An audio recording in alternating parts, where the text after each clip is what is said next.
Good afternoon from the 104.5 The Zone Studios. I'm Ross Johnston. Blaine and Zach are out at Toy Field at Nissan Stadium. Week 14 in the NFL wrapped up last night with the Los Angeles Chargers beating the Eagles 22-19 in L.A. Eagles quarterback Jalen Hurts had 4 interceptions on the night as well as a fumble. In some NFL news, the Indianapolis Colts have been dealing with quarterback problems due to injury and are signing veteran Phillip Rivers to their practice squad. Rivers turned 44 years old yesterday and hasn't played in the NFL since the 2020 season when he was the quarterback in Indy. The Buccaneers have also signed an old friend as well in veteran edge rusher Jason Pierre-Paul, who has not played since 2023 but was on the Buccaneers 2020 Super Bowl team with 9.5 sacks that season.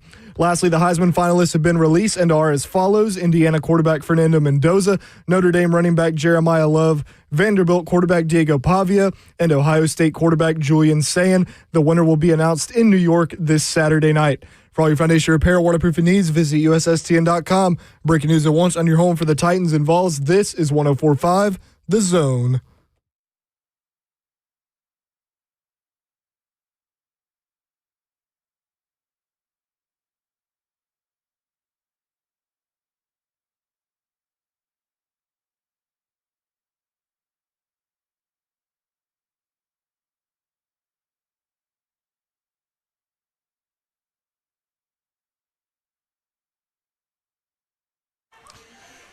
Cover 2 with Blaine Bishop and Zach Lyons here on 104.5 The Zone, powered by All Four Seasons Garage Door. 615-737-1045 is the number. We're out here at Nissan Stadium. You can park out in Lot K and come in and donate. We got a huge tent filled with tons of toys. It is awesome because this is the 18th annual Toy Field Toy Drive, sponsored by A.O. Smith and Wayne's Pest Controls. Today, inside the south end zone, between gates 8 and 9 of Nissan Stadium. We're out here till 6 p.m. We're building a field of toys to benefit Salvation Army's Forgotten Angels program, and we need your help. Where you're out doing your holiday shopping today, or even if you're just out and around town, just stop off somewhere, pick up a toy, an extra new unwrapped toy or a gift, and bring it to Toy Field to help fulfill the dreams of thousands of children in need this holiday season. Parking and curbside drop-off at Nissan Stadium is available, like I said earlier, in Lot K, next to the south end zone. Drive by and drop off your unwrapped toy or gift for a senior, elderly, to benefit the Salvation Army's Forgotten Angels program and help us create miracle moments for families in our communities. And thanks to our additional sponsors who help make the Toy Field possible: A.O. Smith. A.O. Smith, find a local water heater supplier near you. Visit hotwater.com. Wayne's Pest Control. For over 50 years, Wayne's Pest Control has been protecting home from pests and termites. Call Wayne's, protect your home and lawn. Nashville Tent and Awning. Nashville Tent and Awning are honored to support this year's Toy Field and would like to thank all of those who have donated and supported this great cause. Nashville Tent and Awning, keeping you covered since 1884. Phew, that's a mouthful, but hey, it's worth it because this is awesome. It's my favorite event that I'm only been here for now a little bit over a year, but it's an awesome event. Oh, yeah, it definitely is my favorite event because, everybody's coming together for the community, and that's what really Nashville is all about. Yeah. It's heartwarming. Everybody brought gifts. It was on air. We got all the stations here, man, and, making it convenient for people to get in and out here, had to change locations. I got to get the station, and whoever put up all this tent and everything, man, they did a great job, man. So they made it really easy. But, stop by here to Cover 2. There you go. You come see us. Of course, we'll be out here to 6 p.m. 3HL will be out here after us. What was interesting, Blaine, is that I was talking to the people over at Wayne's Pest Control. Oh, yeah. And they had every one of their technicians, all their technicians chose and willingly brought in gifts this morning. So I don't know if you saw it over on the side, but they had all their gifts stacked up over there. I talked to the guy. But I thought that was pretty awesome. And apparently they got people down in the Dominican Republic doing, some charity work down there. Really cool from Wayne's Pest Control. But I thought it was cool that they brought in all of these toys, all their technicians did. I heard everyone brought toys from the station at all the different stations except Buck. Well, Is that true? No. Is that Well, true? didn't he bring like a puzzle and a book? Bert, were you messing with it? I was listening. I was going into a meeting. I said, did Buck bring anything? Because I saw him have that nice Levi jacket on, and I was just going to take it off and just put it up there for a gift. He probably just brought floss, but it was used floss he found in his jack pocket. Buck Buck is the guy who brings toys to like the church get together, and it's like a coloring book or a ruler. Okay. Buck brought a Oh, he wants puzzle. to educate people. He brought a puzzle and a book. It's a 7-piece puzzle. The book was the Winston Churchill autobiography, where he going through his So he did. alcoholism. I knew you guys were joking. I can't tell when y'all serious or joking, man. I never know, man. That's what I love about Bird and the crew over there, man. Yeah, man, he did. He did. Kirby just said he did. Okay, I'm just making sure. It was War and Peace Yeah, you know how you. and a black and white puzzle. Yeah, you know how you chatty catties get, man. I don't know what's real or not, man. The you know, yesterday you said you were going to put your names on my gifts, but I saw that you brought your own gifts. So Yeah, I brought you know, mine. I was ready to say that here's what we brought to cover Oh, too. you were? Yeah, I was ready to Oh, yeah. do it on there. Yeah, well, I try to be jokey, and you just never know. But, I was wanting to bring in like a bunch of footballs and sporting equipment, but that thing is expensive. I mean, like now I bought. I'm just thinking like a football How is much like was it? I brought a football, over at Target actually. $33. oh my! And I was like, that is too much. Like I you can bought- get something way more fun than a Well, you football should- for I bought a $33. Nerf football. Yeah. Nerf football, so the kids could throw around and everything else. But one of those big old dump truck remote controls, man. I That brought was this, fun. like- I always loved remote controls when I was Yeah. young, man. I was like, ooh. I did a remote control puppy dog. Oh. And then Oh, that's bananas. And then I did this Remote big control old. puppy. I brought this big old Nerf gun that's like a Gatling gun, like two-hander, like what Arnold Schwarzenegger he shoots in Hey, Predator. He's encouraging violence with water. Water gun, right? Yeah, the That was big the old. best thing. That was fun, man. Water guns, man. Yeah, That was yeah. bad, man, that was the best. I always enjoy. We have a niece and a nephew, so I always enjoy shopping for kids. We don't really buy. Me and my wife buy each other gifts. We buy them for the niece and nephews, and Yeah. because I'm always interested to see what's like the new thing out. So what do you think is the new? Just since you said that, what do you think? We may get bananas. He's a little younger than us. I mean, What is obviously new the video thing? games like Nintendo Switch Videos, 2 and right. stuff, but most of the stuff feels like it's almost the same exact. Like maybe it's just all came back upgraded. around. Upgraded, but the upgraded. Spider-Man bike and all this different Yeah. stuff here. I What feel would like, you say? I feel like kids today don't play with toys; they just play on their iPads and video games. So But I think the toy industry is slowly fading away. Well, I've now unless you're seen- youth, like Unless you're like little, yeah. Okay. See, now I've seen that like that's a good so point. today there's Nerf guns, right? But now they have Minecraft Nerf guns. So Minecraft's a big video game. So you see the video game They industry or the transport Nerf industry is trying to partner up and like bring some of that. So you got to bring the technology Yeah. to the physical toys. Yeah, Oh my. there you go. And that's how you get. That's how you sell. Oh man. Hey man, you said that the toys are going to what? I think they're fading away, man. People like iPads the and stuff. dolls and stuff. You can't duplicate that. I know. Well, you can on an iPad. You can do anything on an man. iPad. Yeah, man. I won't even tell you one of those gifts I got, man. You've never heard of it. Have you ever heard of this like stretch arm, man? Stretch Yeah, Armstrong. yeah. Yes, that was like one of my favorites. Like you could just do that thing all over the place, and it would just go back to normal. Oh man, that was great. It's probably good exercise now. yeah, that probably was. I man. liked. I was doing some tricep. One year I got a Rock'em Sock'em robot. Oh, I love those things. Those are fun. See, we had that obviously, but we also had the Crossfire because there's a huge commercial with it, and it was like all these guys, kids wearing leather jackets, flying into like a post-apocalyptic thing, and it's like Crossfire, you've been caught in the crossfire. Bananas doesn't remember that. Nope. Yeah, I don't even know. See? I don't, even know I what don't you're talking feel bad. about. Yeah. I don't even know what you're talking about. Thank you. Oh my! I was like, oh my, I don't remember that. Yeah, that was a Yeah. classic '90s. Like if you go back and watch it, you're like, that is so '90s commercial, such a '90s commercial for kids. All right, let's ask Bananas. What was, if you can recall, I know there was probably multiple, your favorite gift when you got on Christmas? Do you remember? I got a dog one year. Does that Oh. count? Oh, yeah. Yeah. My. How when I old were was, you? I think it was 10 or okay. 10 or 12, Oh, somewhere that's around pretty there. cool. Yeah, we got a golden doodle puppy, Oh. and when I came out of in the living room, just walked right past the dog. And you I were just looking went for the straight to the toys. presents, Yeah. and then my dad was like, hello, and I That's- turned around and there's just this little golden doodle just jumping on my legs, and I'm like, oh my god, he got me a puppy. Oh, man, it took your heart, didn't it? Yeah, Bella, R.I.P. Bella? Yeah, Oh, wow. passed away a few years ago. Oh, unfortunate. Man, I was about to tell you something, but now I'm not on the Bella stuff. Yeah, if we would have had a daughter, I would have named it Bella. That's what my wife told me. Let me get that right. We would have named it. I don't think so. We would have named We're it. involved in that, man. What about you there, Zach? Gosh, I don't know if I was, I guess, a senior in high school or maybe as a freshman in college. My dad had bought. Well, wait a minute. this- We're talking about as a kid. Well, I mean, like, We talking about but it's a teenagers, very kiddish okay. Christmas gift, sort Okay. of. But Sharper Image had these. He liked going into Sharper Image and buying this stuff, and he found in Sharper Image a real life special effects monkey head. And it was just like the shoulder and the monkey heads, and it was motion activated. It kind of looked like something from Planet of the Apes. And I love that because people would go up and look at it, like either in the house or in my apartment or something, and then it would suddenly turn on and move, and it would scare the crap out of them. I think I know what you're talking about. Yeah.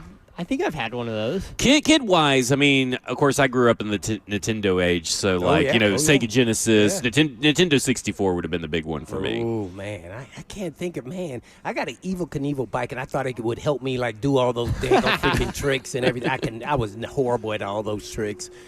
So yeah, I got the Evil Knievel bike. I think skateboard one time that was kind of stood out because it was during that time. So yeah, it kind of. Do you have the Evil Knievel action figure version Absolutely. of it? Yeah. With all their little ramps. I used to collect men, from Star Trek, Superman, all these, and I had them fighting against each other. The action figures. Yeah, definitely the Marvel guys, and then it was just a great time. Wow, the biggest. I mean, one of the biggest. This is gonna sound weird to y'all, as a kid. Because my mom said when you go in your room, you need to make sure you do your homework all the time and read and things of that nature. I got a TV for my room. Ooh. That was big. That was Yeah. uh-oh, my mom is conforming. No, but that is big though, It because that's was. like an extra layer of It trust was. they're also entrusting Yes, you with, it right? was big for me, man. I'm trying to remember when's the first time I had a TV in my bedroom. Man, because I had a desk and everything in my bed. Oh, man. I had a really small one I remember watching Yeah. Ernest Scared Stupid on and Saturday morning cartoons and all that kind of stuff. Yeah. My first TV in my room was probably freshman year of high school because I was playing video games and I was tired. My dad was tired of me playing in the living room on his TV. TV, yep. So go ahead and get your own one, put it in your room. Yeah. So they had I don't even know. They had Atari when I was, that was, the big deal. My parents had an Atari, then they got rid of it. If they had only kept it, He said when my dad got one, if they had only kept it, think of how much that thing is worth right now. Oh, man, I wish I would have With kept all the mine. games. Yeah. If you had all the original parts, yeah. Oh. I still have a whole bunch of VHS tapes. Yeah, Some of those are now back in style. Are People they? buying them, Yeah. collectors and stuff like that.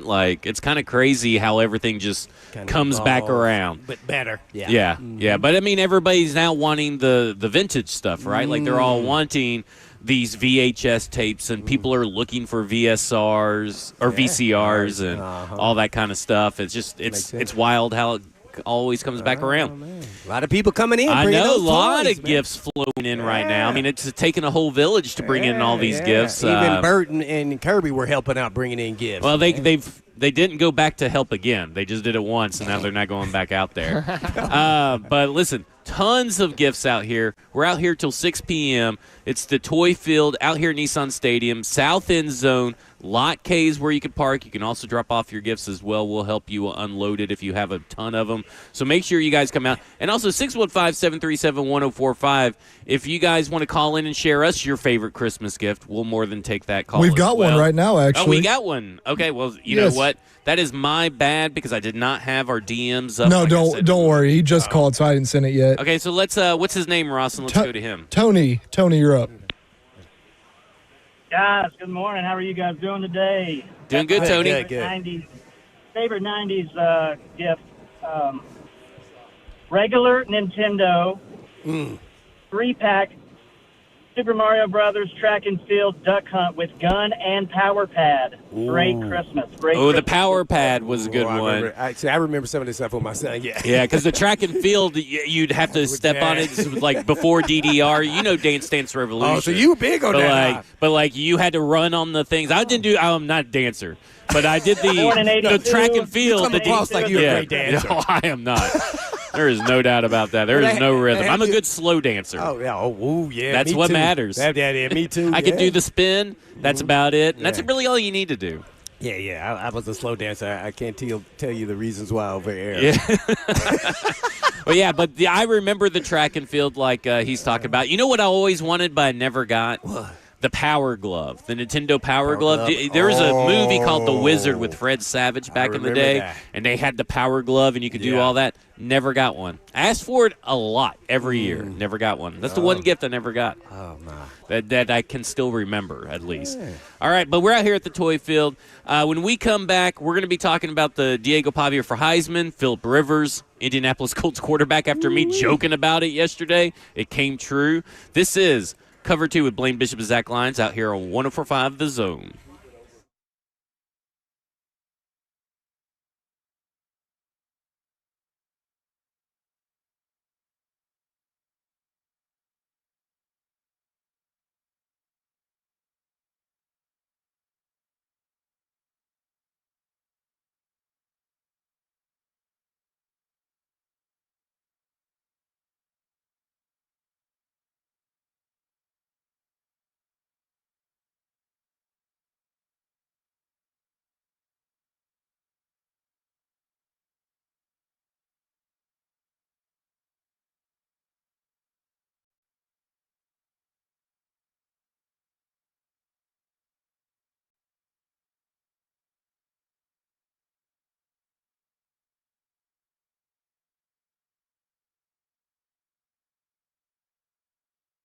I'll be home for Christmas. You can count on me. I'll be home for Christmas. If only in my dreams.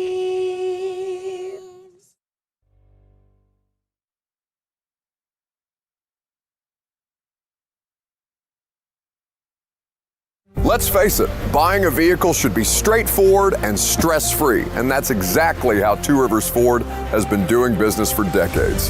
This locally owned dealership has a non-commissioned sales team whose only focus is to find you the right vehicle at the right price without the pressure. So you'll actually have a fun car buying experience. Great prices, easy financing, and a non-commissioned sales team. Two Rivers Ford, the South's most trusted Ford dealer. With confidence. Go to markspain.com today.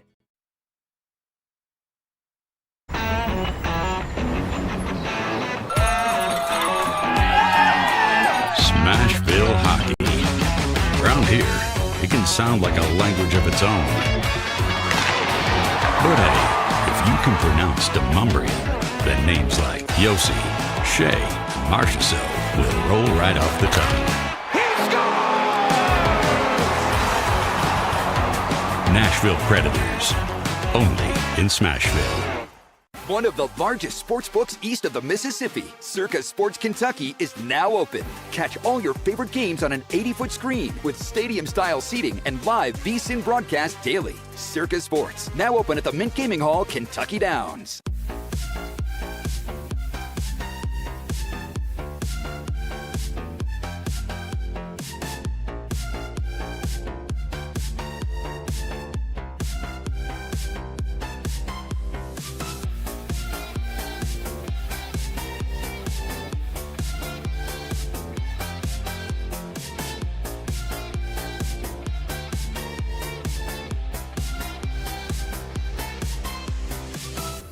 My dad and I used to golf together all the time, but when he hurt his back, it was over. To have your son want to spend time with you is amazing. That's why my chronic back pain has been so heartbreaking. Surgery, fused bones, long recovery. No way, not for me. A friend recommended stem cells, so I gave Kellum Stem Cell Institute a call. I'm glad you're out on the course. Yeah, it's really good. Call the Kellum Stem Cell Institute today. Swing still looks just okay, though. Selling your home can be stressful, but it doesn't have to be. Get a guaranteed offer from Mark Spain Real Estate. There are no showings, no open houses, no stress. Work with the #1 real estate team in the U.S. and close with confidence. Go to markspain.com today.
Cover 2 with Blaine Bishop and Zach Lyons here on 104.5 The Zone, powered by All Four Seasons Garage Door. And we're out here at the 18th Annual Toy Field Drive, sponsored by A.O. Smith and Wayne's Pest Control. We're here inside the South End Zone Plaza between gates 8 and 9 of Nissan Stadium until 6 p.m. You can park out in Lot K. So we were talking before the break, the huge shipment of toys coming in and all these people, all of our volunteers bringing in all these toys. That all came from one place, and it was a huge van filled, and I was told that it's from Fulfillment Supply Innovation in Laverne and Lebanon. So the shout out to Fulfillment Supply and Innovation for bringing in all those toys. That's awesome. And, of course, thanks to our sponsors, as I mentioned, A.O. Smith, Wayne's Pest Control, Nashville Tent and Awning as well. We're out here to 6 p.m. Bring a toy, an extra toy out here to the toy field. This is for the Salvation Army Forgotten Angels program. So we greatly appreciate anybody that can come by and bring up an extra toy, even if it's just one toy. That can help a child have a better Christmas this year, and that's really what matters in this time of the season. We greatly appreciate all the stuff. All right. Fernando Mendoza, Diego Pavia, Jeremiah Love, and Julian Sayin are all being invited to New York. They're all Heisman finalists. And right after, or during the game, and just shortly after the game, the Ohio State and Indiana game, Diego Pavia became and remained Heisman betting favorite. Heisman votes ended yesterday, and it went from minus 120 for Diego Pavia to plus 900 in second place for Diego Pavia, because Fernando Mendoza overwhelmingly is the favorite at minus 200. 1,000. And now I think that's because no one thought that IU was going to beat Ohio State, and that was going to put him over the nine. Yeah. Once that happened, I think he's going to win it now. Right. I mean, even Vegas believes that now. So it's just unfortunate that he got to get one more game. And to me, it was a fine game. 15 but it's the fact to 23 of the matter that he beat Ohio State and threw in the clutch to a hometown guy here by the round. That's right. What? Charlie Becker. Becker, yep, number 80. His dad actually went to Ohio State. Oh, was really? A letterman there. Yeah. So that was unique in itself. Yeah. So that was pretty cool, man. So, yeah. I mean, is a 13-10 victory a real, that puts you over as a Heisman? I know it's against Ohio State, but Indiana has had a couple of impressive wins anyway, but I don't know. Did Ohio State and IU play last year in the regular season last game? How much did Ohio State blow them out? Was it the regular season or the playoffs? I think it was the regular season. I think it was the last game of the regular season. Second to last game of the regular season. And what was the score there, Ross? It was bad. See, it was bad because everybody was like, oh, IU's legit. And then they played Ohio State and said, no, they're not. And that's why I think that last year to this year, it mattered. And I hate it because I wish Diego would have got to play in another game. 38-15 last year. Was that? 38-15 last year in Columbus. It was bad. It looked like they shouldn't have been on the same field. And this, I think Ohio State took them lightly, and then it was too late. Yeah, IU's a different team this year. They're better now. They're more confident. I think that matters. Unfortunately, that's the human element. Yeah. It shouldn't be. Diego There's a little bit more recency bias. Yeah, these are the reasons why I turned down being a Heisman voter. Right there. All of this stuff, and then you get critiqued all over the place. And I'm like, man, I really don't deserve it. Because it's hard to deny that that's a big victory. Yeah, it is. And, I mean, just as big a victory for your defense. I would have been biased and still voted for Diego, and I wouldn't have been able to back it up. I think you could. You want me here to make the case? I could, but at the same time, I think Mendoza probably really deserved it. Yeah. Okay, so here's what I'm going to say. 2,980 passing yards and 33 passing touchdowns for Fernando Mendoza. 3,192 passing yards and 27 passing touchdowns for Diego Pavia. Now, if you factor in the rushing, the total yards, Fernando Mendoza, 13 games, 3,220 total yards and 39 touchdowns. Diego Pavia, 12 games, 4,018 total yards and 36 touchdowns.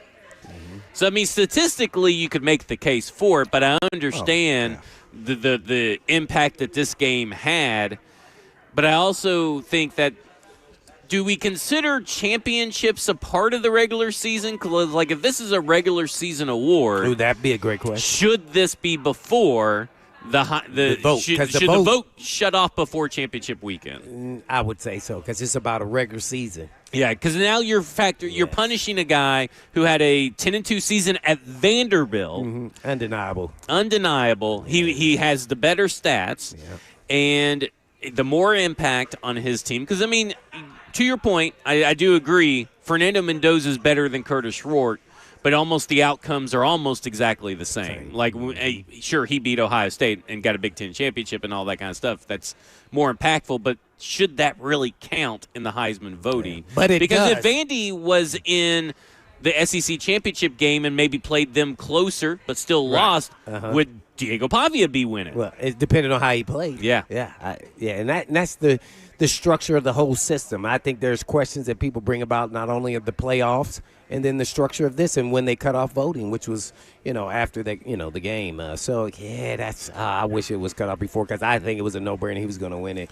And now they're two different style quarterbacks, and that's why you can't always look at stats. One quarterback runs the football as well as throws the football, Diego, and impacts his team probably a little bit more because of that, running, passing part of his game, where Mendoza's just more been a starter pretty much his entire, career, not just in Indiana, Cal Berkeley since he was a freshman, and has gotten better each and every year. And then who would have dreamed that IU, not me, Ball State was a bigger and better program than IU. Yeah. I mean, when I was in school. So IU football to come to this level, and then him being a part of that, and help them get over the snide, I think is some people nationally going to view that as bigger than Vanderbilt, who's in the SEC, even though what Diego did probably will never be done again. And hey, Zach, you'll get to see him at the Senior Bowl. He just accepted an invite. Who, Diego did? Yes. Oh, that'll be fun. That'll be nice. I'd be very interested to see how he's used down there. I mean, I would assume he'd be a quarterback down there, but you never know. They may try him out at a couple different positions. I think it'd benefit him to do it all of it. Yeah, do whatever that you're asked of. Yeah, I'd be a quarterback. I'd be running back. I'd be slot receiver. It'd be interesting to see what he thinks. He may say, hey, no, I'm just a quarterback.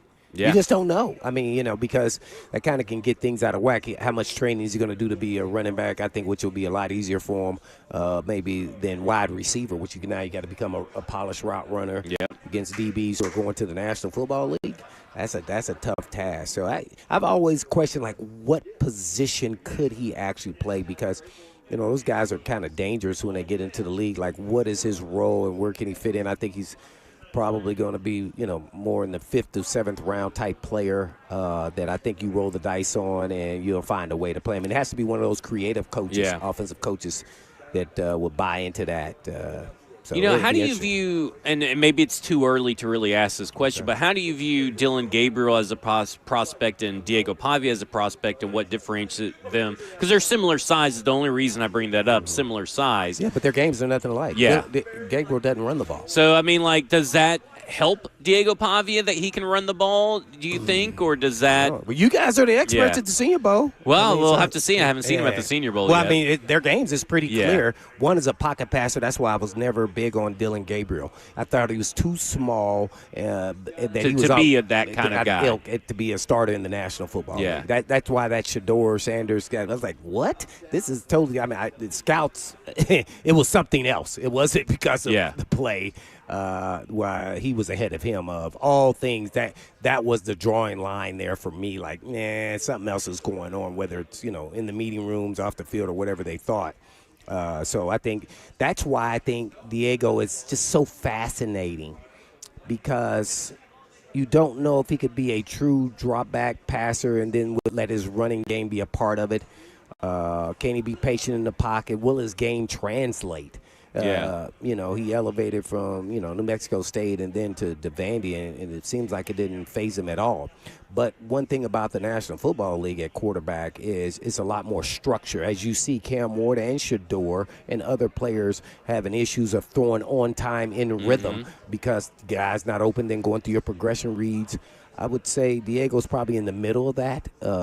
His game, I don't see him going through progression reads a lot. I think the way the game is presented to him and, with the RPO and then him running, then play action pass, and he's pretty much going through its first read, maybe sometimes second read. I didn't watch all the Vandy games, but he was fascinating to watch. So I think he's going to be really intriguing, and I can't wait to see what he looks like at the Senior Bowl going against the elite of the elite guys coming out of college, because that'll give us a hint.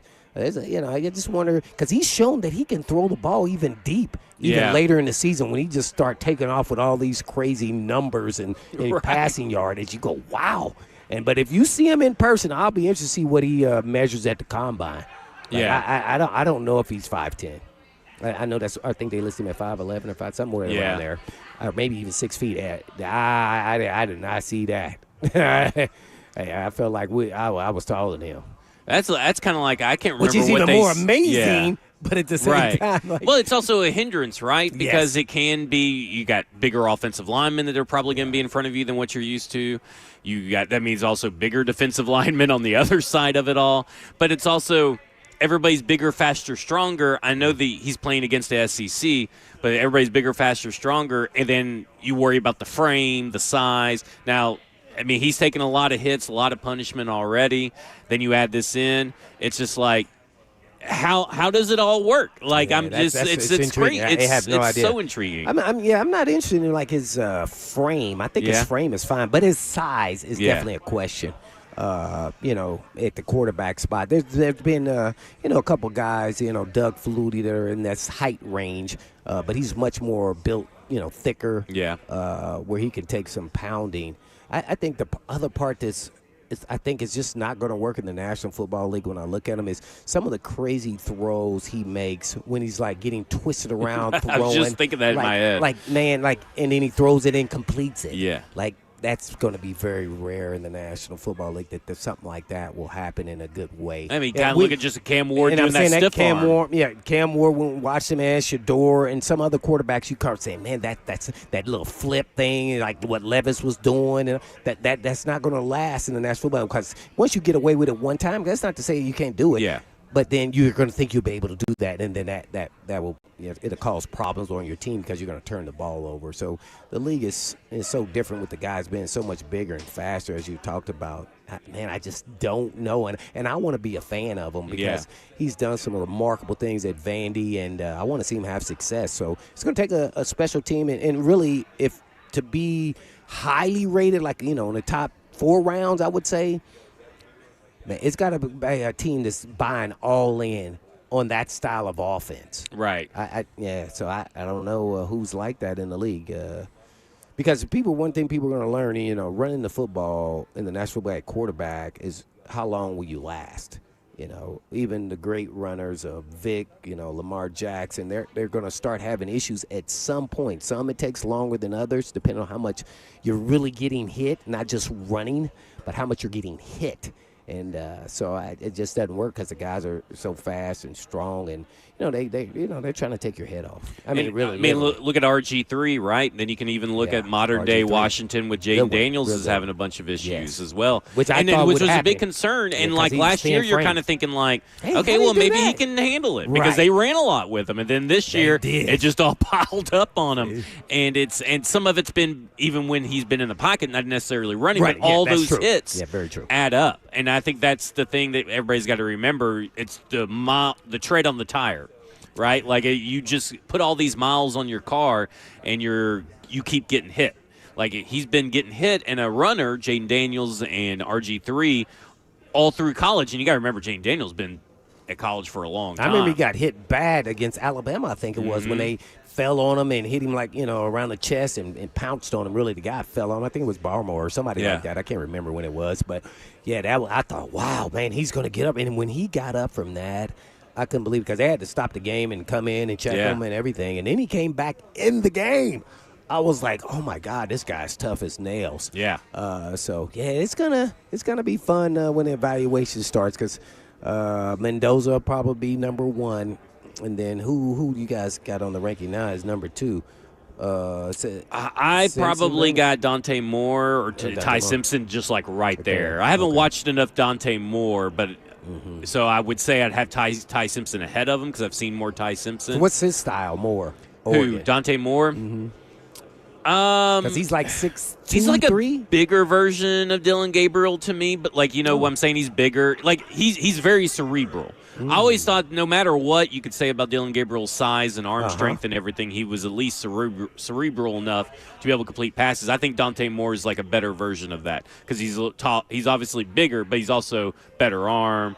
I think he's more athletic, that kind of deal. Oh, well, yeah. Yeah. So, I mean, he at one point he was going back to school. Now he may be coming back, and then what's funny is that maybe coming out. And what's funny is that now the rumors are Ty Simpson may be going back to school.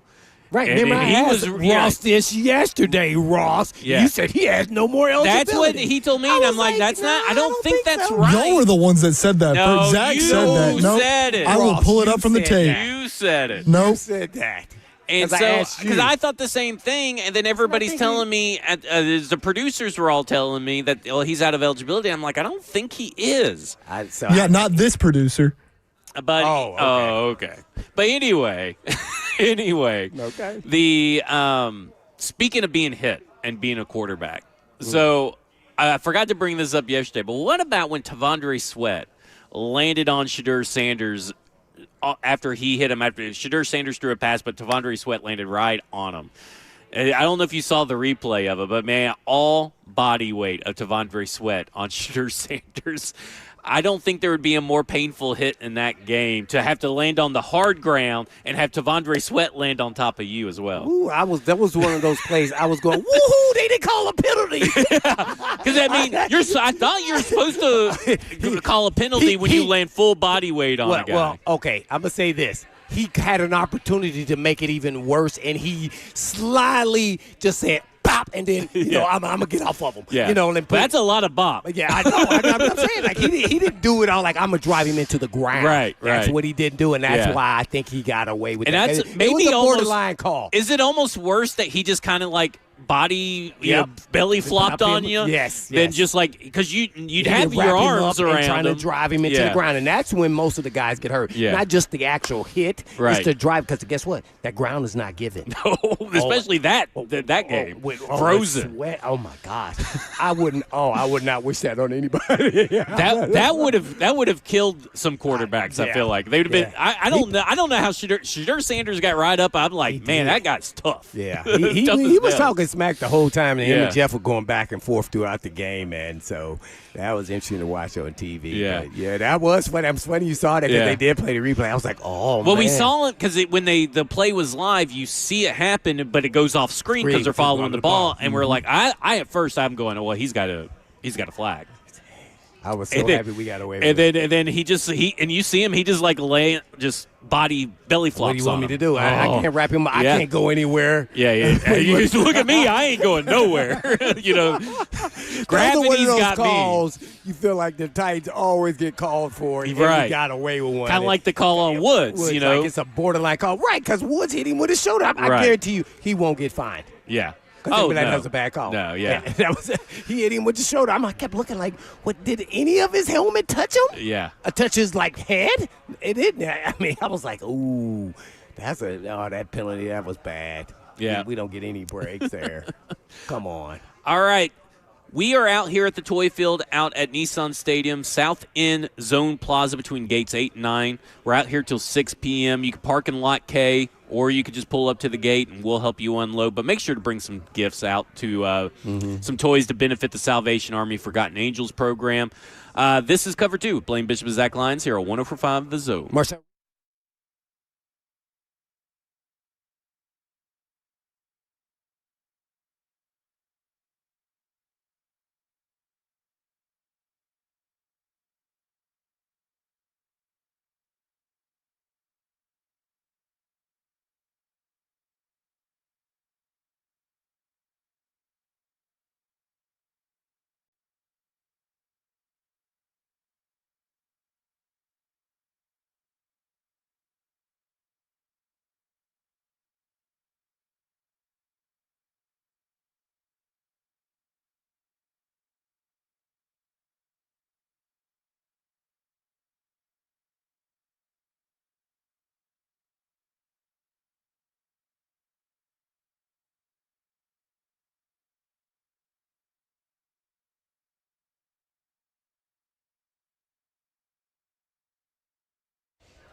Naturally, we are in the holiday spirit. We're out here at Toy Field here at the stadium, but a lot of holiday parties, too. Once we leave here, hanging out with Bird at the holiday parties, you know I don't want to pick up no extra pounds around the midsection.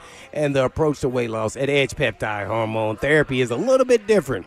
We make sure all our patients have extensive lab work and face-to-face conversations in office with our nurse practitioners to create a customized treatment plan tailored to your specific needs. As well as you can enjoy access to their in-body scanner to track weight loss and make sure you're maintaining the muscle mass you need to be healthy. As well as Edge always uses the lowest effective doses to make sure that you are resetting your metabolic flexibility, not starving yourself like most people do. You also get to lower your A1C, keeping your cravings in check, prioritizing your protein, and having someone guide your journey from start to finish. And all you have to do is just call the team at Edge Peptide at 615-724-1878. That's 724-1878 or edgepeptide.com.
Cover 2 with Blaine Bishop and Zach Lyons here on 105 The Zone, powered by All Four Seasons Garage Door, 615-737-1045. And we're out here at Nissan Stadium. Come out to the South End Zone Plaza between gates 8 and 9. We're out here till 6 p.m. Donate a toy benefiting the Salvation Army Forgotten Angel Program. 18th annual toy drive, by the way, so there you go. I saw Blaine had the earmuffs out.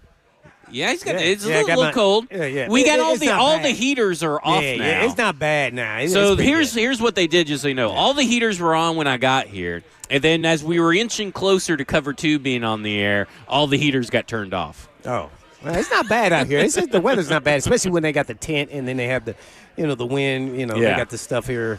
No, it's a real wind. nice setup. Yeah. The Christmas lights are up, or I don't know if you really. I'm call always these just Christmas prepared. lights, I got my earmuffs on my arm, man, just in case. But nah, it's pretty good out here, man. I just got on a hoodie and a vest, man. I'm hanging in there, man. This is cool. It's good. Nothing like I heard Ramon was out here with shorts on. Oh, is yeah. that true? Yeah, it's what he said. He was out here with shorts, and he had the workout yoga pants or whatever you call them underneath them. Yeah. But he forgot that he was doing here right. He said apparently he sets out his clothes the night before, and so I guess he went doing that. He forgot that he was coming out here early this morning, and I could only imagine because they had the heaters on, but it took a while. It was really cold this morning. 28 degrees, I guess, this morning. Yeah, so yeah, that is crazy. Oh, he's a tough guy. Yeah. Listen, I was out here, 30-something degrees a couple weeks ago, and I was frozen to death. And not me, man. I'll be walking around like Bert. Come on, man. I got to be warm.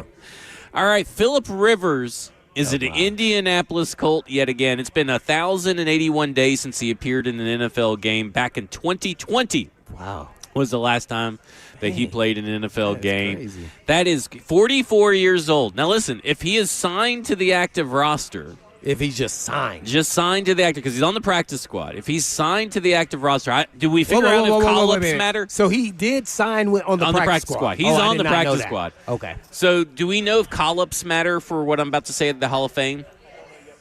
Okay, so we're figuring out. But if he signs to the active roster, it restarts the clock. Yeah, I don't think he has to get in the game. I think if he signs. Yeah, I didn't know if it was if he just got called up to be active on game day from the practice squad, or if he signed to the final 53. If there was a delineation there, I don't know, man. But I did not know that. I don't know. I want to say him signing starts the clock. Yeah, like even on the practice squad. Yeah. I don't know. Technically, it probably should because they don't expect him to start this week, but they obviously do expect him to start at some point. I would have to assume. Indy is screwed, man. But that's not going to help you, right? There's no way. Because he knows the scheme system. He worked with him with the Chargers. Yep. That's why he finished with the coach. Obviously, you know that. So I just, man, they are in trouble, and I am not feeling sorry for them and the Colts not having a quarterback. Yeah. So the active. So, according to a Hall spokesperson, this reset occurs whether or not he actually takes a snap in a game. So, in short, a mere practice squad call-up alone does not restart, but yes, if he's promoted to the active roster. So if he's just said start or active roster. Well, okay, so this is what it says. So if he takes a snap, he doesn't have to take a snap, but he has to be on the active roster. Oh, so if he's on the active roster. Yeah, so he has to be on the active roster, and not just a simple call-up. So that's what I'm a little confused about, because here's the thing. They can skirt around the rules based on what we just read by calling him up as a practice squad elevation. But they could play him, and does that not count? That's what I'm a little confused. They don't play him. Well, they can play him. Yeah, they can, but if he plays a snap. But he's technically not on the active roster. See, that's the thing that's confusing. Is there a loophole? Anybody who plays is on the active roster. Not if it's not Xavier Restrepo when he was called up from the practice squad. Again, that's a game day elevation, not active roster. See, that's why I think there's I think there's a loop. The way that's all written, if that's true. That sounds like a loophole to me. Oh my. Which is insane. But either way. How many kids, and what's the oldest kid he has? 8 kids. And how many? I don't know the oldest, but 8 kids. Oh, man, I think must be 9 on the way if he's signing to back up to the NFL. I think he just wants to get out of the house. Maybe. And, of course, he also coaches high school. He has 10 kids? Yeah, it's something crazy. Oh. Yeah. My gosh. I mean, it's something crazy because I sat down with him and Lorenzo when he was at the Chargers, man. He's Allegedly, a great dude. Allegedly, Phillip Rivers' oldest son is older than Tyler Warren. See, that's why I thought somebody like 24 or so. Yeah. There's a lot of teams with players like LaQuint Allen of the Jacksonville Jaguars, the running back. He was born after Phillip Rivers was drafted. So he has. Riley was born after him, I think. So. The quarterback that's on the roster. Maybe. Notre Dame. He has 7 daughters and 3 sons out of his 10 kids. His oldest daughter was born in 2002. So she's a year younger than I am. So I'm 24, so she'd be 23. Wow, that's crazy. He could actually be playing against, if he had a son that played ball, he could be actually playing He the same could be time. your father. Has there Joseph? ever been a player? My dad is older than Phillip Rivers. Guys, has there ever been a player in the National Football League that had a son played while they were still playing? And let's just say on the roster, they don't have to be actually playing. Oh, and has that ever football? happened? Yeah, Frank Gore Jr. in the may recent have era. actually happened. Frank Gore and Frank Gore Jr. Really? Maybe back in that's the close. 60s?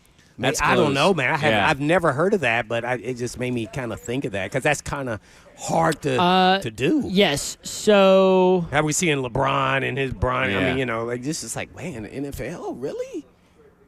But this isn't going to really help the Colts. My I favorite don't think one so. was I there don't was a tweet today from Diana Rossini that said that he's in better shape now than he was when he was playing football.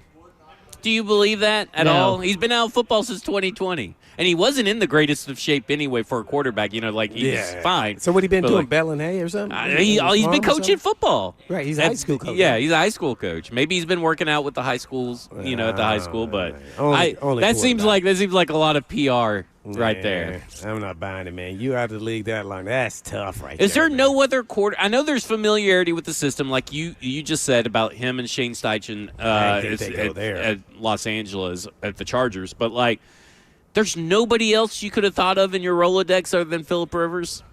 I don't know. They have a long relationship. Well, I might have even. It doesn't have to be at this point in time. I would try to get by with playing what I have and maybe sign a quarterback that's available. Is anybody available on a practice squad or maybe even a veteran quarterback that's not out there? Because they don't want to trade, I don't think. No. But they should think about it. Like, I would have threw a flyer, even though he doesn't know his system. I mean, we could say what we want to say, but he is a veteran quarterback. Russell Wilson. Like, just who doesn't need their player? That's what I'm thinking at this point in time. That's how desperate we are. But the Giants would have had to release Russell. No, I know. That's what I'm saying. Yeah. But, like, I would be Like, calling on his the phone, agent like, come and on. say, force a release. Yeah. And we'll sign you. Like, they need a competent quarterback. He may not know the system, but let's buy yourself a couple weeks because they're about to lose everything. They went all in and traded for Sauce Gardner, gave up some first-round picks, and now he's injured, and now your quarterback is out. Like, they are screwed. I mean, Hey, let me ask literally. you this: if you were the Titans, I would even go after. I would do who's ever available. Like, it's a competent quarterback. Yeah. If you were the Titans, you're probably 1 to 3 in the waiver wire. I don't know where they're on the waiver wire, but if the Giants did cut Russell Wilson, he goes through waivers. Wouldn't you claim him so the Colts couldn't get him? Maybe that's too petty for the NFL, but I would also be thinking, man, I'd much rather have Russell Wilson in the locker room for the last 4 or 5 games than maybe Brandon Allen. I like your thought process there, but I wouldn't do it. I would only consider it if we were in playoff contention because I want to make sure they don't beat it and beat us out. Yeah, so I wouldn't tight. So according to Spotrac, the only 3 quarterbacks available in free agency that have not retired are C.J. Beathard, Jeff Driscoll, and Jake Fromm. I'd take C.J. Beathard over Phillip Rivers. I ain't gonna lie. Yeah. He said Colin Kaepernick. Oh.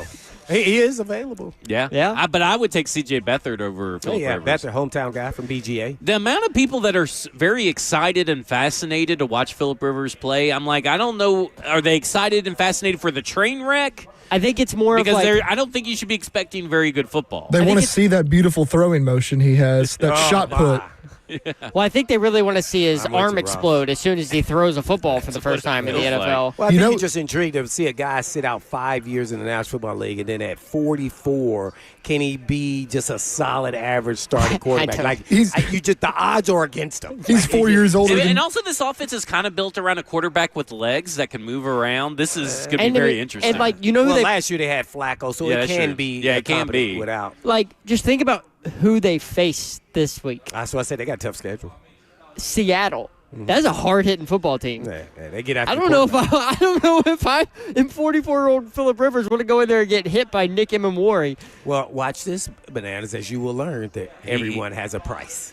Yeah, they do. Well, I'll also Everybody's say got a this. price, man. There's a good chance that he may not have a chance to get hit because he's a veteran and he probably gets the ball out Well, he pretty already quick. got the ball out Yeah. quick, but eventually you're Yeah. going to get You're going to get hit at least a couple of times. Man, we've been out the league that long. That's tough. He's 4 years older than Shane Steichen, so like, is he calling the shots now, or is Shane Steichen?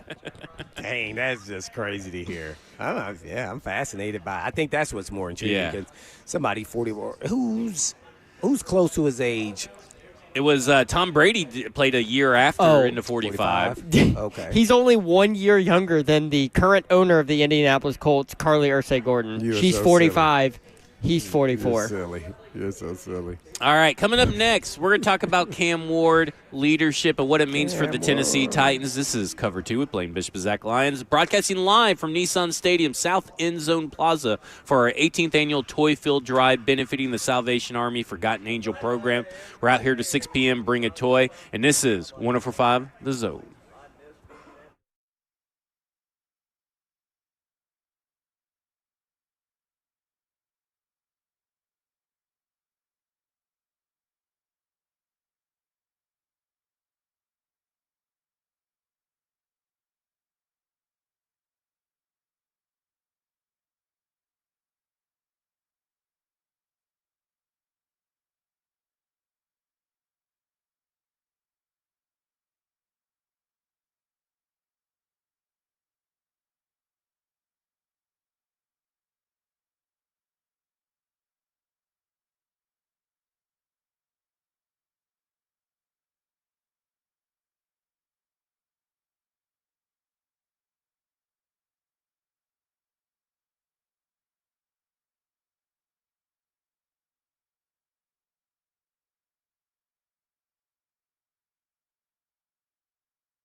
Cover 2 with Blaine Bishop and Zach Lyons here on 104.5 The Zone. Powered by all Four Seasons Garage Doors, 615-737-1045. Coming up at 2:20 today, we'll be joined by Coach Mack for his weekly Mack Attack, brought to you by Tours Ford, South's most trusted Ford dealer. But we're out here at Nissan Stadium, South End Zone Plaza, between gates 8 and 9 of Nissan Stadium, here until 6 p.m. 3HL will be broadcasting live out here as well. So if you're out doing your holiday shopping, pick up an extra toy, park in Lot K, bring it into the South End Zone Plaza. You'll see the tent.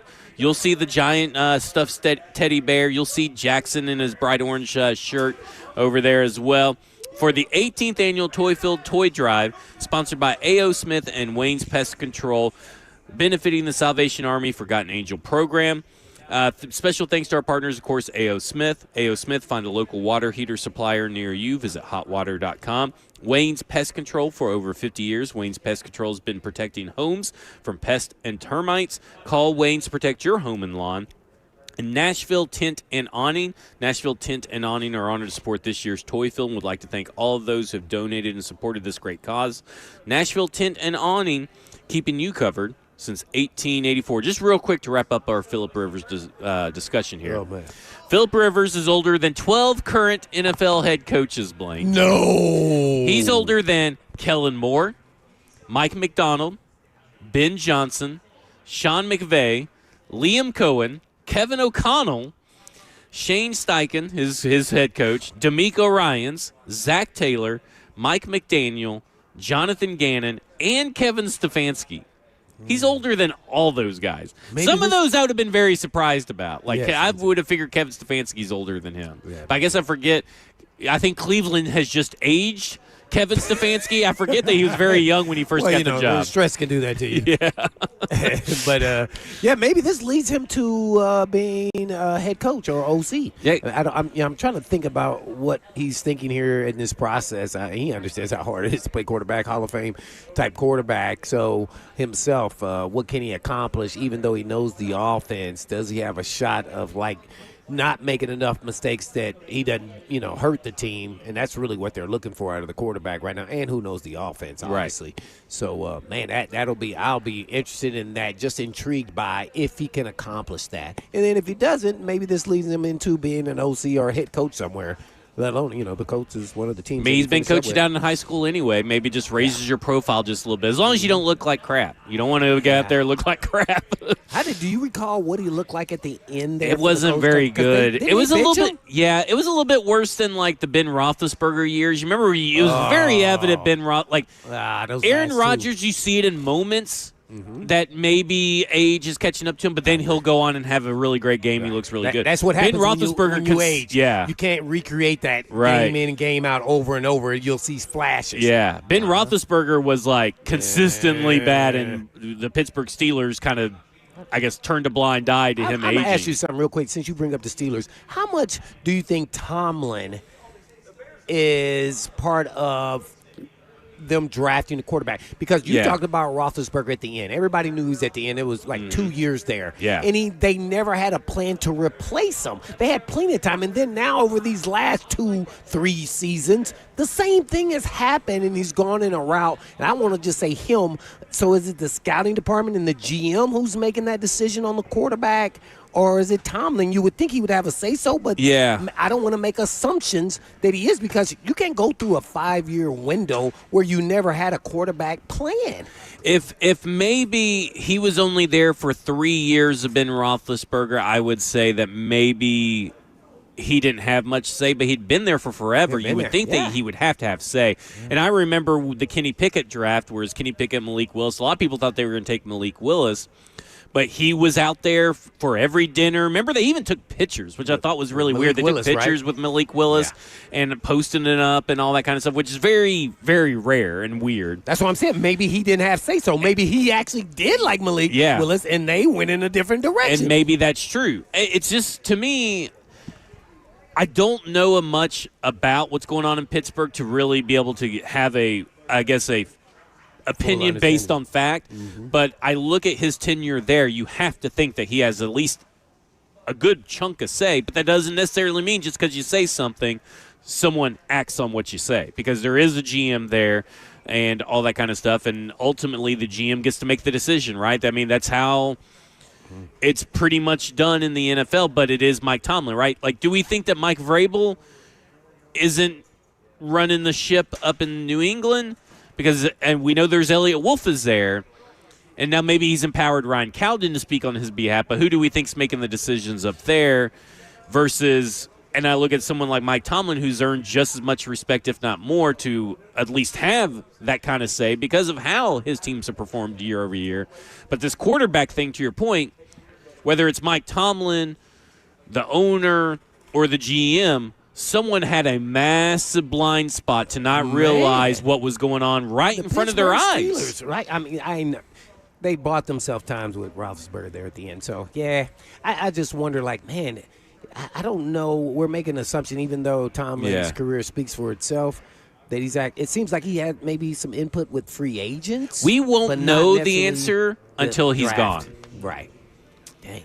Because that's why I also think, like, if Mike Tomlin does become available, I think he would go to a place that already had a quarterback situation somewhat sorted out one way or the other. I don't think he's going to go in. I don't know if he would take a job that didn't have a quarterback already in place. What do you think about that thought? Well, I mean, not knowing the whole facts, I don't know. Yeah. I think if he thinks he's a good fit and he has a lot of say-so, so it could be a team without a quarterback and he gets to draft and be a part of that process and say, I get to choose my quarterback. I don't know. So that's why I feel like he has input with relationships in free agency, but not necessarily the draft. Yeah. I don't know why it will I think be, that. It will That's be. just a guess. I think that's a logical guess when you really look at it, but it'll be, when those those articles that come out after a coach is fired that tells you everything that went on. I think this Mike Tomlin one's going to be pretty interesting to see because I remember when Robert Saleh got fired, you basically didn't really learn a lot about Robert Saleh. You learned more about the ownership dysfunction. That's when we found out about the Madden, rankings and all that kind of stuff. I'll be real interested to see what is written when he leaves there at some point. And because I don't know if it's going to be this year or not. They're talking like he's going to be coaching in 2026. So there's the reports that came out over the weekend, but they have a decision on a team option that needs to be made. I think March of 2026 for 2027. Oh. And so I am fascinated by this because everybody saw it, and what has happened was with this whole Ben Roethlisberger thing is that you sort of by waiting to find a quarterback until the very last possible moment in a bad quarterback class, you've wasted your defense, and now your defense is starting to age out, and now you'll be bringing in a quarterback when you don't have a defense maybe playing at the highest of levels that it was playing at to be able to support a rookie quarterback. It's going to be real interesting to see because obviously they went for Aaron Rodgers, right? I think they even tried for Matt Stafford or Sam Darnold. I'm a little hazy on that. But, I mean, they went for Aaron Rodgers for a reason because they want to win now. But winning now is how you kind of get in these situations where you're having to reset the quarterback position every year. Yeah, man. And then you're hearing Roethlisberger on that podcast say that he may take a year off and maybe go to Pitt or, I don't know what he was. Penn State. Penn State. That's right, Penn State. And I go, man, dang. Yeah, I would think Ben is in the know with the ownership. That was intriguing. Yeah, what do you think, Ross, about the whole Mike Tomlin quarterback situation? It's tough. I think a lot of Pittsburgh fans are very high on Will Howard, who they did draft this past year. And I see that. I feel like if Rodgers plays better, that the majority of people are going to want him to play one more season and then kind of keep that mentorship over Will Howard and hand the keys off to him after that. But obviously, if it goes disastrously at the end of this season, they could be in the market to draft one next year. Just wild. Just a wild situation that they've kind of found themselves in. Man, which is Pittsburgh usually does. Yeah, because, you drafted Ben Roethlisberger, and obviously Bill Cowher was there for that, and totally different regime. But you saw what that drafting a young quarterback at the right time can do for your team, and they just failed to realize what was in front of them. And, of course, some of that's on Ben Roethlisberger, too, with the am I going to retire? Am I not going to retire? And he kind of carries it into the offseason. But still, if I have a quarterback continuing to do that year after year after year, well, I'm drafting a replacement because I don't know when he's actually going to say, this year's the year I'm actually going to stay true and not come back and play. It's like the Green Bay Packers model, right? Right. Kind of draft them a year or two before their guys are done, or a few years before. Yeah. Right. I mean, that's kind of the way I would go about it. I mean, you can also look at the Chiefs, right? Because they drafted Patrick Mahomes when they had Alex Smith. Mm-hmm. Like there are ways to go about it, and I just don't. I know they tried to do it with Mason Rudolph, but again, it's a second round pick. You probably needed to invest a higher pick, and I believe the Mason Rudolph draft was the year they drafted the Edmonds kid that didn't even end up seeing a second contract. Yeah. I think he ended up somewhere else fairly early. Yeah. So, yeah. So, I mean, to me, it's just like you had opportunities in those draft classes to maybe even find a better version of Mason Rudolph or whatever, and you chose to go a totally different route. But that's the decisions you got to make, right? I mean, like that's the hard part of being in front of the board and the draft board and all that kind of stuff is like, is this the time to take a quarterback in the first round? Not necessarily that you have to, but they delayed it. Russell Wilson, Justin Fields. I mean, all the way until Kenny Pickett. Yeah, and that one there felt like it was forced. Yeah, and I mean that was just they ended up being a bad quarterback class, and you never want to be drafting a quarterback in a bad quarterback class, even if that only means there's only one good quarterback in a class. You don't want to be the guy drafting the second or third quarterback in that class. Like that's tough. That is tough. Well, and like the last part of it is one of the Steelers ever had a high enough draft pick to take a quarterback that's at the top of a class. Yep. All right, coming up next, we'll be joined by Coach Mack for his weekly Mack Attack, brought to you by Two Rivers Ford, the South's most trusted Ford dealer. We're out here live at Nissan Stadium. Come and bring a toy to the South End Zone Plaza between gates 8 and 9 in Nissan Stadium. We're out here till 6 p.m. Lot K is where you can park for the 18th annual Toy Field Toy Drive, sponsored by A.O. Smith and Wayne's Pest Control, benefiting the Salvation Army Forgotten Angel program. This is Cover 2 with Blaine Bishop and Zach Lyons here on 104.5 The Zone.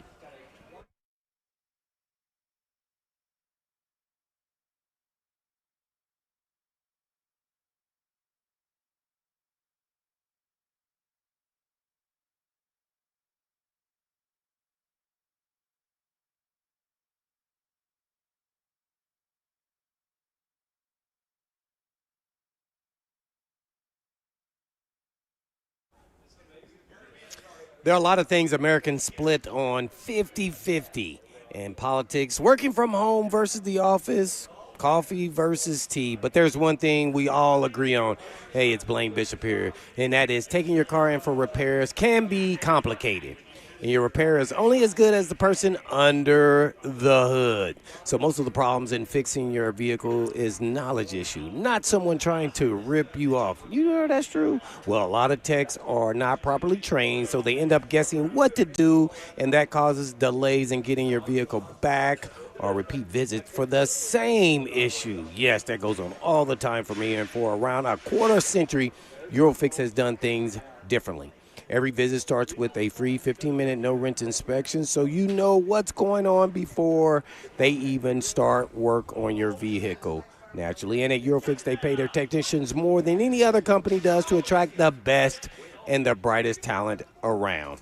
And all you have to do is go to Eurofix, myEurofix.com, to make sure you get the brightest and best. Located all over the state of Tennessee, family-owned, and 5 locations, as well as rental cars are available. So go check them out and give them a call at 844-EUROFIX. That's right, 844-EUROFIX, or online at myEurofix.com. That's myEurofix.com.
Cover 2 with Blaine Bishop and Zach Lyons here on 105 The Zone, powered by all Four Seasons Garage Doors, 615-737-1045. And we are out here at Nissan Stadium between gates 8 and 9, South End Zone Plaza. We're out here to 6 p.m. We're out here for the 18th annual Toy Field Toy Drive, sponsored by A.O. Smith and Wayne's Pest Control, benefiting the Salvation Army Forgotten Angel program. So make sure you come over here and drop off some toys for the kids. And Is that what Coach Mack was going to come? Well, is he going to come by live? I don't know. I got a gift though for everybody because we got Coach Mack on the phone right now. Oh, that is a gift. He's right around the corner. Coach Where Mack you of at, Coach Titans Mack? Radio I is joining us now for his weekly Mack Attack, brought to you by True Rivers Ford, South's most trusted Ford dealer. And Coach, I have to say, what a spectacular game plan by the Tennessee Titans offensive coaching staff and how they were able to neutralize Myles Garrett. I want to get into what they did, but first I want to ask, how satisfying is that for a coach to see a game plan that you guys worked on all week, executed to almost near perfection against one of the best players in the NFL? Well, that was definitely, of course, going into it, I get to watch practice every day, so there's things that I know that they're trying to do that I can't talk about. That's just confidentiality of the job. But when you watch it and you saw what was happening, first of all, Myles Garrett had to be a focal point. And then, of course, there was always the rhetoric, whether it's real or not. I mean, there was the rhetoric that, he's on a path to break the all-time record, And look, the guy's a major disruptor. He's a walking gold jacket. I mean, he really is. But what they did was really well. It took a lot of discipline to do that for the offense, especially for the offensive line, and to stay with it. There was a lot of things that happened within that. And, of course, once the game started, then I could start commenting on what was going on.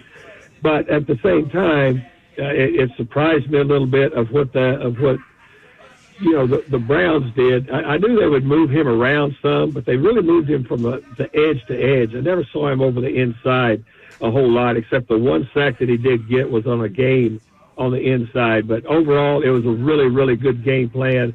But it took a lot of work, and it took a lot of discipline to get that stuff done. And it was very satisfying when it was over, even though we were playing in a snow globe. Yeah, I'm sure it was cold. All the hits sounded like they were like the worst hit ever to have to take from the TV broadcast, at least.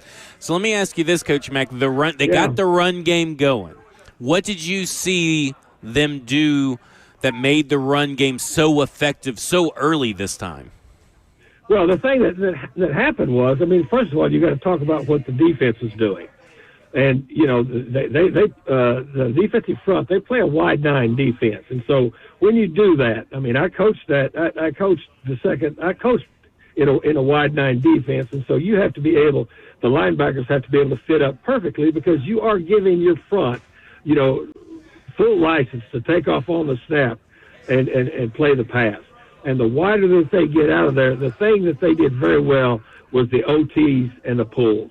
They did that extremely well, and they got a hat on a hat. They got movement. They got good job on the cutoff. And also they were very, very smart and judicious by the way they used their extra people. And I'm talking about in 12 personnel, where they'd bring the tight ends over to the backside as to where Myles Garrett was. And they were always running those OTs away from where he was. And then when he was on that single side and would get wide, and they were running a lot of good cutback stuff, but you have to be able to fit that stuff up. And so what they did, they really had a good idea of where the placements were going to be up front and also at the second level. And they did an excellent job, because some of those gash runs that Tony Pollard had, that was some of the best before contact yardage that he's had in his career. And then he got out in the open field, and you had good downfield blocking, and he was weaving and moving. But they got a hat on a hat, and they stayed with it. But they took advantage of the eye discipline of those guys behind the ball. When it comes down to Gunnar Helm, because he was kind of integral in a couple of those big runs with his run blocking. He's actually improved, I felt, his pass blocking over these last few weeks. Talk about how hard that is for a tight end to do in his rookie year, to grow into something that may not have been a strength in his prospect, and what that says about Gunnar Helm, that he's able to start doing it now week after week after week. Well, I mean, he's had some excellent coaching since he's been here, and he's worked at it, because when he came out of the University of Texas, he was basically a big wide receiver. But you know, I can go clear back to the things that I did for Microsoft early on in training camp, when we would concentrate on a position a day and just spend the whole day concentrated on what they were working on. He worked at it. He worked at it extremely, extremely hard, and that just comes with time on task, being able to work on it. And there's very few of these guys that are coming out now in the quote, air quote, tight end position that are truly inline blockers. But you've got to be willing at least to understand angles and to understand the willingness to get in front of some of the people that they're asking you to block. I think he has done a tremendous job of taking to the coaching, and it's worked very, very well. We're on with Coach Mack for his weekly Mack Attack, brought to you by Two Rivers Ford, the South's most trusted Ford dealer. Well, Coach, I'm real big on the mental psyche of a team.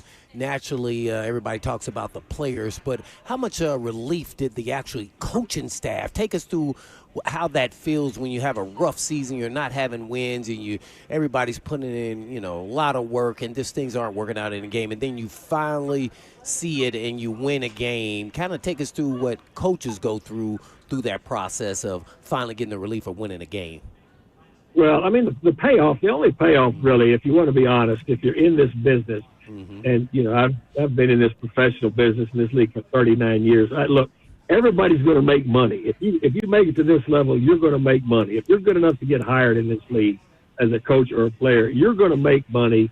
And everything that money brings is going to come with it. But the one thing that you cannot buy is wins. And the wins are the only reward, seriously, that all professional athletes and coaches are in it for. That is just the reward. And you're right. I mean, you lived it. I mean, you know how much work goes into it. And then it's concentrated in a 3 hour time frame. That was about a 3 hour and 40-minute time frame. That game lasted forever up there in Cleveland. But to me, you can't really explain it unless you've been involved in it and understand, first of all, the expectations and the pressure that you're under, and you willingly accept that, and you go into this business as a pro. But just the relief that you feel that everybody has accomplished something together that you set out to do against and again, there's a team on the other side that's trying just as hard. I mean, it means everything, Blaine. You know that. You've experienced it. You've experienced the highs and the lows of what it feels like after a ball game. If you win or you lose, it's just, unless you've been involved in it, it's hard to explain how important it is. I mean, people always ask me, and I say, it's about as important as oxygen is. I can relate it to that. Wow, man. Well said there, Coach. The reason why I bring that up, because, you know Swartzy, and I know Swartzy, and I really thought offensively the game plan, and I kind of mentioned some of those things on pregame, almost like they had done that all week, and I had been at the practice like you. But, Swartzy, wasn't an advantage for the Titans because over the last, let's say, 5-6 weeks, they hadn't been having a lot of success. It started revving up a little bit of running plays, so 9-on-7 all week might have been somewhat a little relaxed because there weren't a lot of plays on tape, because I felt like the offense outcoached the defense and out-executed, by the way, also the players, the plan at him. So I thought that was unique. Well, I think all of that, of course, Jim Schwartz is as good as there is. Yeah, I know. That's why I was stunned. I was with Schwartzy too now. I know you were, and I was with him a lot. So I really, it comes down to execution and what the players are able to do. And look, any game plan, you feel you don't put a game plan together that you think's not going to work. Mm-hmm. But unless it's executed, then all of them, none of them work unless you execute it. So they executed it very well. They hit some big plays, and they hit some big plays running the ball. We've talked all season about if they can just not be one-dimensional, it gives yourself a much better chance. That gave them a better chance against a very formidable defense because the defense then, as the game went on, had to play the run and the pass rather than just get their cleats in the ground and teeing off on the quarterback. I think that made the biggest difference of anything. Well, Coach, moving on to San Francisco, kind of take us through what you used to think about with the West Coast trips and how you would set your players up for making sure they're on time for task at hand. Maybe the time is not really that big of a difference, but also what the 49ers bring to the table with all the injuries, and they're still winning games.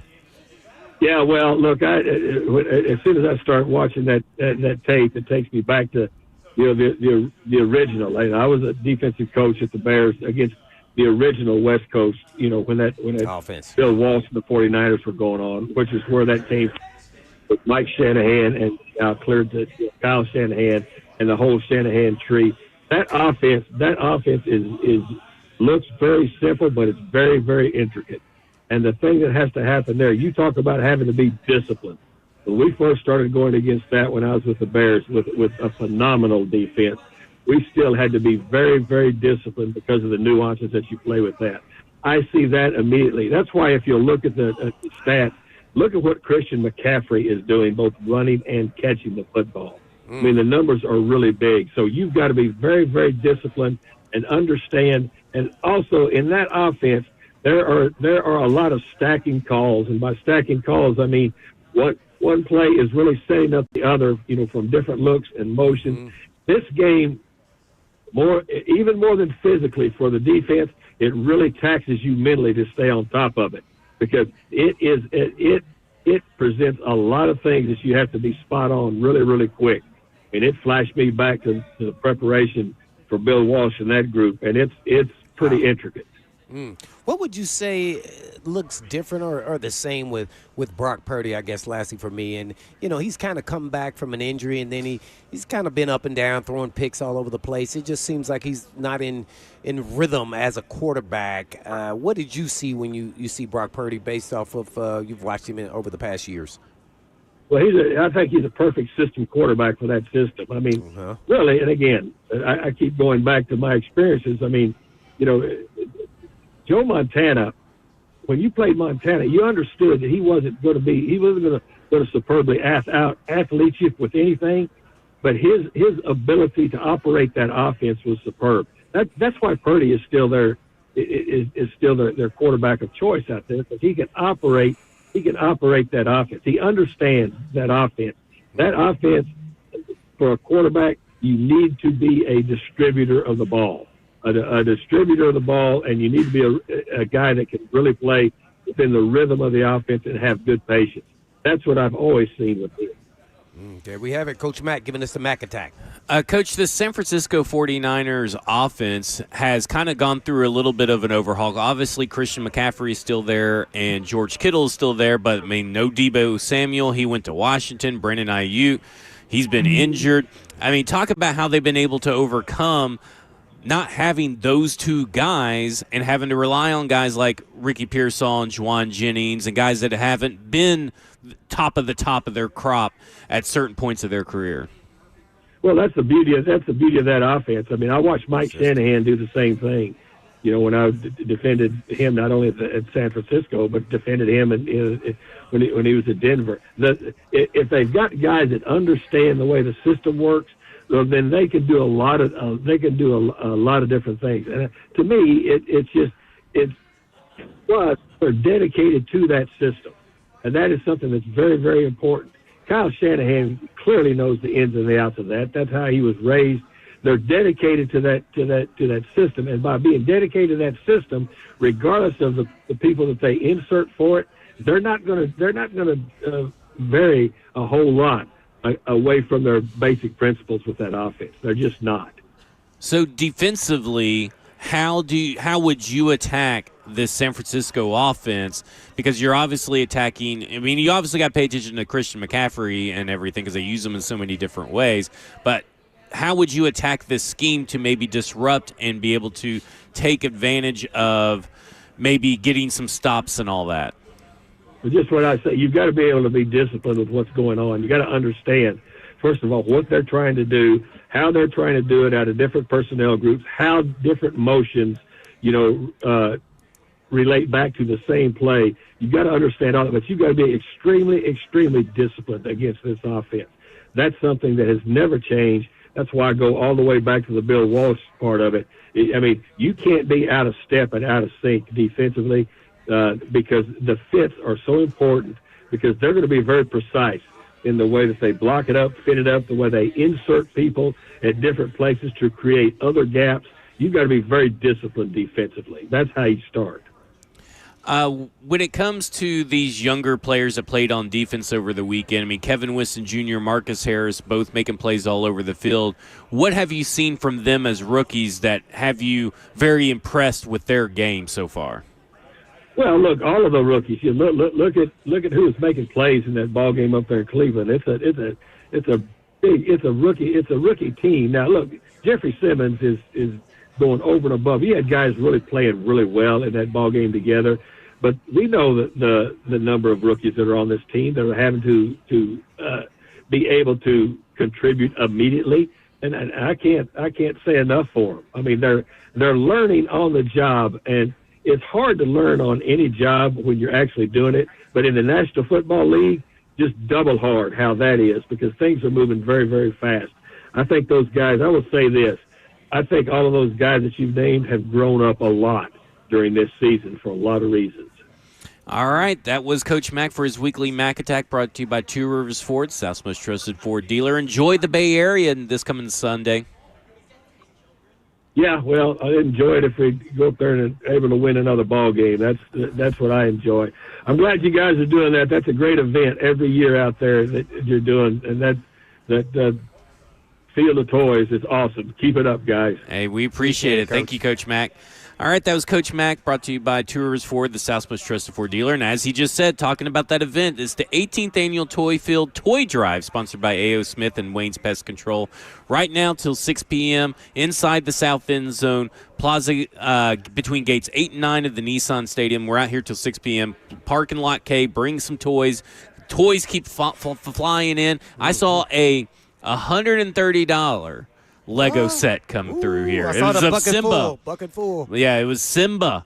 Over 1,400 pieces. I know I'm a little bit of a Lego nerd, so I know my Legos a little bit. Oh, but I love the Legos. I still build them. Oh, do you still? Yeah, do, huh? I still do. Oh, I got a couple of things up in the. I got a whole Batman the Animated Series, Gotham Skyline, and stuff. I got some stuff. So you glued them together and kept them together? No, it's built like a frame. Oh, okay. So it was already built to be able to be hung. So that's how Legos are. Some Legos are now.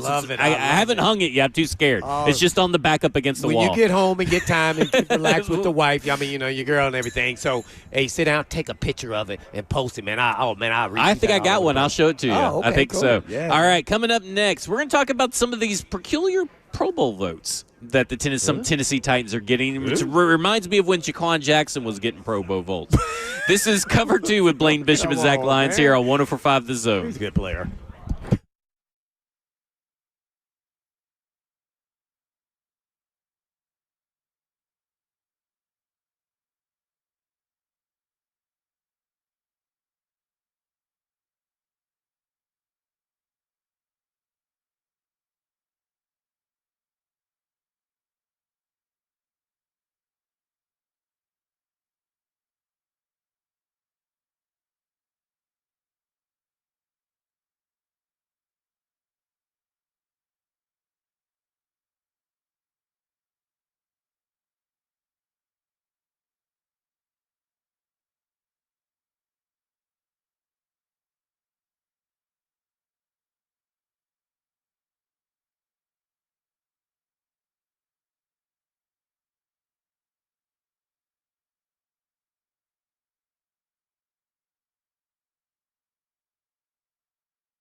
We are building a field of toys to benefit Salvation Army's Forgotten Angels program, and we need your help because it's the 18th annual Toy Field Drive sponsored by A.O. Smith and Wayne's Pest Control. It's today inside the South End Zone Plaza between gates 8 and 9 of Nissan Stadium. We're out here till 6 p.m. 3HL will be out here as well. This is cover 2. I just saw the mayor. Bishop of Zach Lodge. You saw the mayor out there. The mayor's in the house. A 4,210 Legos piece set. That is Legos? That is Legos. Oh, I'll send you the tweet. I'll send you the tweet because I posted it when I did it. I don't know if I was working here How long yet. ago? That was a couple years back.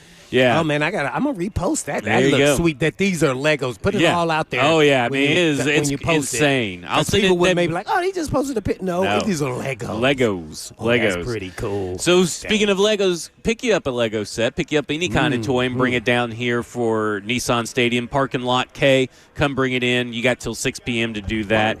Thanks to our partners who make the Toy Field possible. A.O. Smith. A.O. Smith. Find a local water heater supplier near you. Visit hotwater.com. Wayne's Pest Control. For over 50 years, Wayne's Pest Control has been protecting homes from pests and termites. Call Wayne's to protect your home and lawn. And Nashville Tent and Awning. Nashville Tent and Awning are honored to support this year's Toy Field and would like to thank all of those who have donated and supported this great cause. Nashville Tent and Awning, keeping you covered since 1884. All right.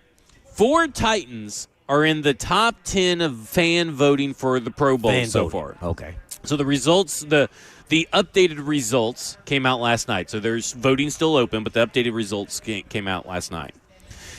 Chimere Dike is at number 2 for returner behind Cavante Turpin of the Dallas Cowboys. A little bit of name recognition, bigger fan base probably as well. Dallas Cowboys all voting for their guy. Has he been to it before?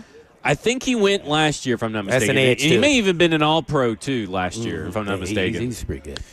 Jeffrey Simmons is number 3 for defensive tackles behind Byron Murphy of the Seattle Seahawks, who we talked about yesterday.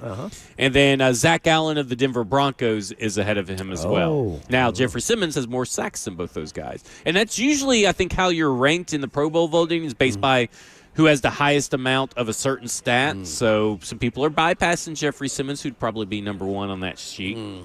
Kevin Zeitler is number 9 in the top 10 for guards. That has to be name recognition. Been in the league for forever, 35 years old, because he has not been playing like a Pro Bowler. And his partner, Peter Skoronski, is the guy that deserves to be in the top 10.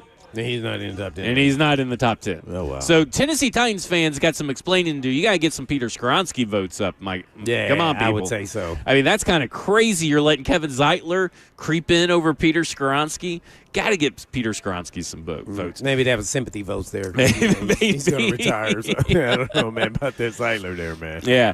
And Cedric Gray is actually 10th for inside linebackers. So just outside, I think you can vote for 6. I don't know if that means technically 6 people get in for linebacker, but every position you can vote for 6 players. Yeah. But Cedric Gray, 10th for inside linebackers, and I do know that he's in at least the top 3 of the pitchers. Like when you pull it up on your phone, you can see Cedric Gray right there. So, yeah. But I'm not too surprised with anything other than Kevin Zeitler. I just think, man, Peter Skoronski's not even in the top 10. He's one of the best guards in the entirety of the NFL and was just voted PFF's second-team All-Pro for the midseason. So, like, they do a little midseason award thing. So, I mean, he's right there. I was hoping that maybe we'd see Peter Skoronski up there. I think he's the only one that's not listed that's probably the most deserving. Yeah, no doubt about it. Yeah, him and Zeitler need to switch out. Based off the performance and now seeing some of these votes, I would think Jeffrey Simmons is going to make it, as well as DK possibly, as far as just Pro Bowl. Everybody else, I don't think is in the picture there. Just to be honest, that's Cedric Gray has played really well, but when you're a first-time starter in this league, you're gonna have to do it back-to-back to get the worth of what you really are deserved. Yeah. So that's kind of how it plays, no matter who has the most tackles and all that. He's played really well. I'm interested to see how he follows this up. But other than that, and that's the reason why we're in the situation we're in. Those are the only 2, in my opinion. And third, just to have a conversation about, man, he's played really well for a first-time starter. So, yeah, they have 2. Jeffrey Simmons and DK. Yeah. That, I would say that is And it. Peter Skoronski's deserving, but I don't know how much. I don't. No. I think it's Well, all you're talking third. about. I'm talking about Pro Bowl. Yeah. You're talking about just in the conversation. Well, That's a I little mean, I different. think he should at least be in the top 10 for the Pro Bowl. Right. voting. That's a conversation. But I'm talking about who's going to actually. Yeah. I think should make it. Yeah. Yeah. I think Skoronski deserves to be in the top 10. Yeah. But he hasn't been elite. He hasn't been elite consistently enough. He's been elite at some points in time, maybe for a couple games, and then he's kind of an average. But he should be definitely ahead of Zeitler. so I'm not. So yeah, he's been on the uptick. So we got to give him that for sure. Yeah. With Cedric Gray, I know he had 2 personal fouls over the weekend, the face mask, and, of course, he ran out of gas on the fumble recovery as well. That has nothing to do with Pro Bowl. No, yeah, nothing to do with Pro Bowl. I'm getting off the Oh, but okay. just sorry. The bad transition on my part. Gotcha. But, I'm really interested to see what he can do with his game to take it to the next level heading into year 3. Because, obviously, pass defense is probably where you want to put a little bit of focus, right? Well, we saw it in this game, actually, against the Browns. He wasn't bad. Yeah. He's been improving in that area Right, with more right. reps. Mm-hmm.